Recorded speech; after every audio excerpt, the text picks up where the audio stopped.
ମା ଆଉ ମାଉସୀ ଏ ଦୁଇ ଶବ୍ଦରେ ଆପଣ କେବେ ବି ପାର୍ଥକ୍ୟ କାଢି ପାରିବେ ନାହିଁ।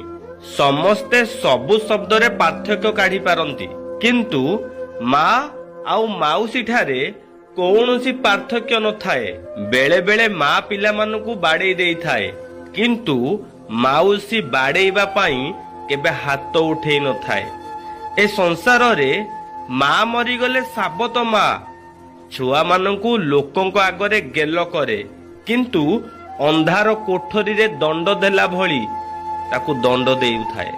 କିନ୍ତୁ ମାଉସୀ ଛୁଆ ଜନ୍ମଠାରୁ ଯଦି ମା ଚାଲିଯାଏ ନା, ଛୁଆର ଲାଳନ ପାଳନରେ କୌଣସି ବି ଅଭାବ ରଖିନଥାଏ। ମା ଆଉ ମାଉସୀ କେବେ ପରିସ୍ଥିତିକୁ ଦେଖି ବଞ୍ଚି ନଥାନ୍ତି। ପରିସ୍ଥିତିର ଦାସ ସିନା ହେଇଥାନ୍ତି, କିନ୍ତୁ ସାରା ଜୀବନ ପିଲାମାନଙ୍କୁ ଖୁସିରେ ରଖିବା ପାଇଁ ନିଜ ଜୀବନକୁ ଜଳାଞ୍ଜଳି ଦେଇ ଚାଲିଥାନ୍ତି। ସେଥିପାଇଁ ତ କହିଛି, ଯେ ଜନ୍ମ ଦଉଛି ନା ସେ ହିଁ ପ୍ରକୃତ ମା, ଯେ ଲାଳନ ପାଳନ କରୁଛି ସେ ହିଁ ପ୍ରକୃତ ମା। ଏଇ ଦୁଇ ଜଣଙ୍କ ମା ଭିତରେ କେବେ ପାର୍ଥକ୍ୟ ନାହିଁ, କିନ୍ତୁ ସାବତ ମା ପାଖରେ ପାର୍ଥକ୍ୟ ଅଛି। Download ShareChat.